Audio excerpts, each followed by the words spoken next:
Good morning students. आज की class में हम लोग पढ़ेंगे लिबरलाइजेशन के second component financial sector reform के बारे में।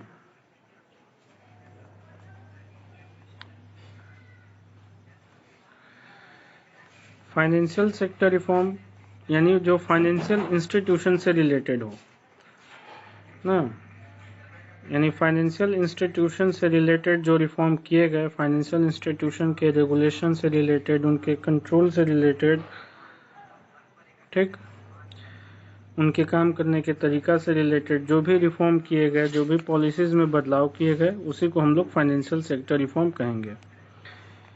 इसमें मुख्य रूप से हमारे जो फाइनेंशियल इंस्टीट्यूशन थे उसमें थे banks, stock market, share market, stock exchange,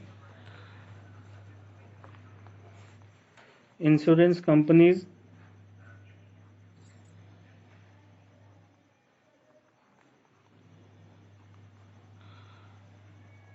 और साथ में फॉरेन एक्सचेंज मार्केट यानी फॉरेक्स मार्केट, जहाँ पे हम करेंसी को एक्सचेंज करते हैं।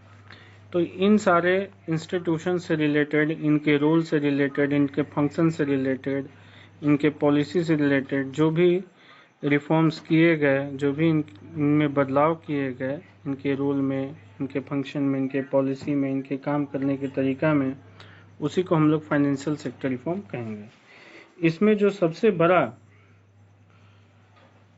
रोल चेंज हुआ था वो आपका चेंज हुआ था हमारे देश के सेंट्रल बैंक का, यानी हमारे देश का सेंट्रल बैंक यानी रिजर्व बैंक ऑफ इंडिया के रोल में सबसे बड़ा चेंज किया गया था।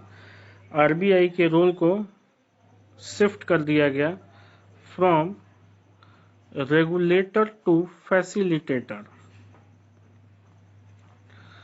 कहने का मतलब कि बैंक्स कैसे काम करेंगे, बैंक्स के पॉलिसी क्या होंगे, लोन पे इंटरेस्ट रेट क्या होगा, सेविंग डिपॉजिट पे इंटरेस्ट रेट क्या होगा, ये हर एक चीज जो है ये रिजर्व बैंक ही डिसाइड करती थी। कमर्शियल बैंक अपना डिसीजन लेने के लिए फ्री नहीं थे, इनको हर एक काम करने के लिए रिजर्व बैंक से परमिशन लेना पड़ता था। इवन अपना इंटरेस्ट रेट भी फिक्स करने के लिए इनको आरबीआई से परमिशन लेना पड़ता था। रेगुलेटर टू फैसिलिटेटर के रूप में रोल चेंज होने का मतलब ये हो गया कि अब जो है रिजर्व बैंक का रोल बैंकों के मॉनिटरिंग से रिलेटेड रह गया, उनके एक्टिविटीज़ के सुपरविजन से रिलेटेड रह गया, और बैंक्स को अपना इंटरेस्ट रेट खुद फिक्स करने की आज़ादी दे दी गई।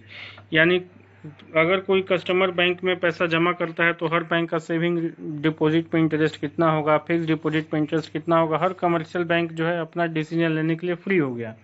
कोई बैंक लोन देती है तो किस लोन पे कितना इंटरेस्ट होगा, ये इंटरेस्ट रेट फिक्स करने के लिए पहले आरबीआई ही डिसाइड करती थी, और अब 91 के बाद जो है ये डिसीजन लेने के लिए बैंक्स फ्री हो गए कि हम इंटरेस्ट कितना लेंगे।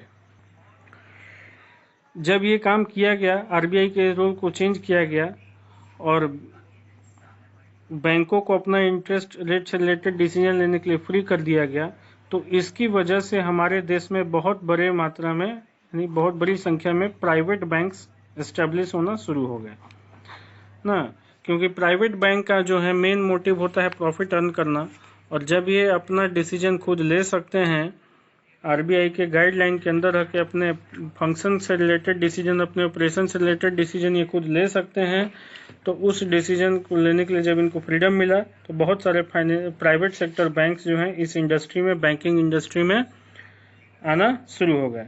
यानी the shifting of role of RBI from regulator to facilitator has led to the emergence of private bankers in the Indian banking industry. इसके साथ साथ बहुत सारे फॉरेन इंस्टीट्यूशनल इन्वेस्टर्स जो हैं भारत के फाइनेंशियल मार्केट में जो है अपना इन्वेस्टमेंट करना शुरू कर दिए। तो इस तरह से जो हमारा मेन कुछ रिफॉर्म था, उस रिफॉर्म में क्या हुआ, तो सबसे पहला जो रिफॉर्म हुआ वो आरबीआई के रोल को चेंज कर दिया गया रेगुलेटर टू फैसिलिटेटर, जिसके तहत अब कमर्शियल बैंक्स अपना इंटरेस्ट से रिलेटेड डिसीजन लेने के लिए फ्री हो गए, वो अपना इंटरेस्ट रेट खुद डिसाइड कर सकते थे। दूसरा जो मेन सुधार किया गया वो एसएलआर को कम कर दिया गया, स्टैट्यूटरी लिक्विडिटी रेशियो, जो आप लोगों ने पढ़ा था मैक्रो इकोनॉमिक्स में, कि हर एक कमर्शियल बैंक में जितना भी टोटल डिपॉजिट होता है उस डिपॉजिट का सर्टेन परसेंटेज लिक्विड एसेट में इन्वेस्ट करना होता है और उसी को एसएलआर बोलते हैं।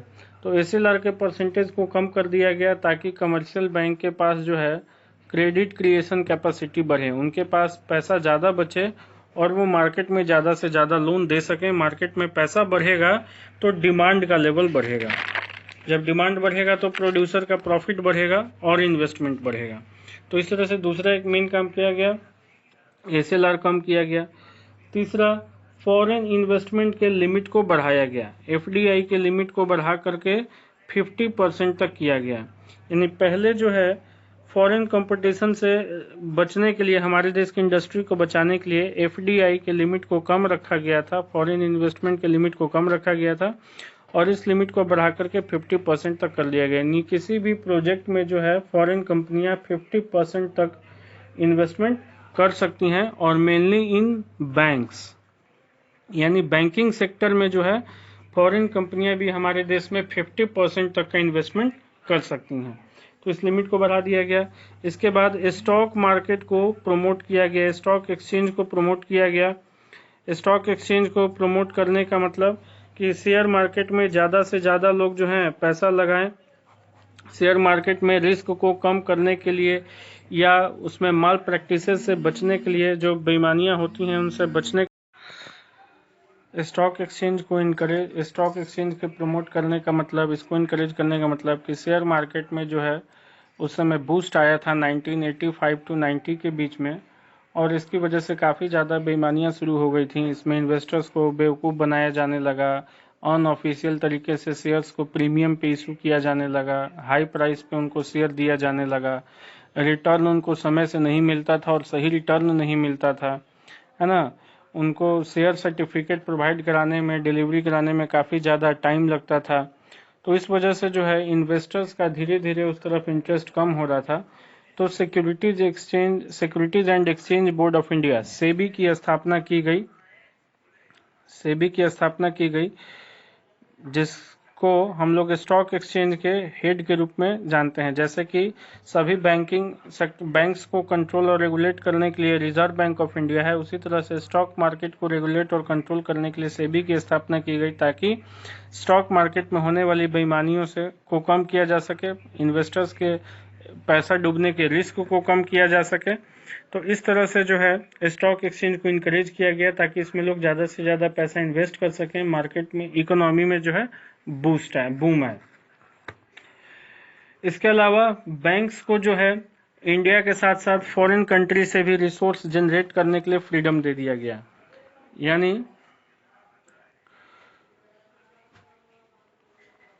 कि बैंक्स भी अपने शेयर्स जो है मार्केट में इशू कर सकते हैं, चाहे वो इंडियन मार्केट हो या फिर फॉरेन मार्केट हो,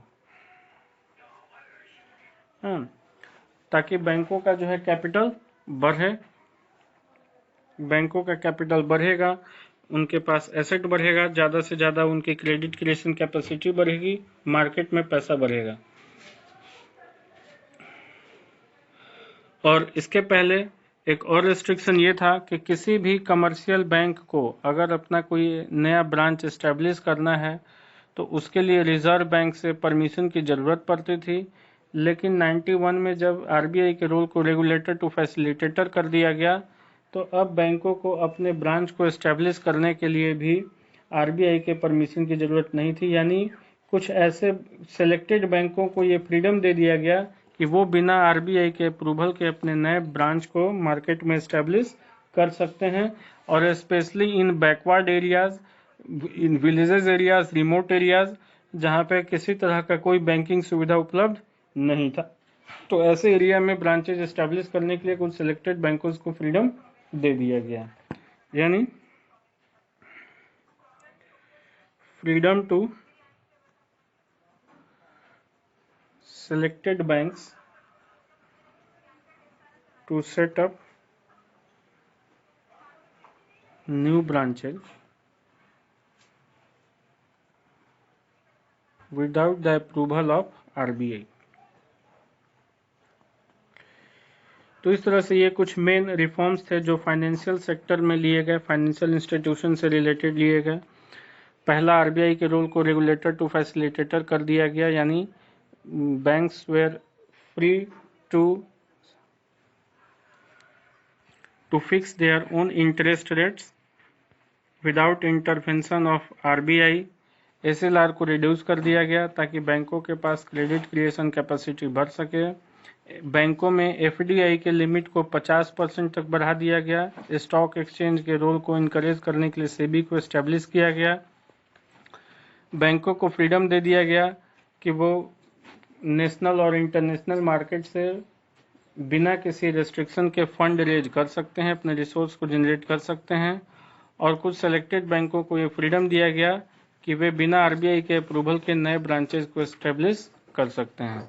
तो ये कुछ फाइनेंशियल सेक्टर रिफॉर्म थे। इसमें मुख्य रिफॉर्म जो है बैंक से ही रिलेटेड लिया गया। इसके आगे हम अब देखेंगे फिस्कल रिफॉर्म्स।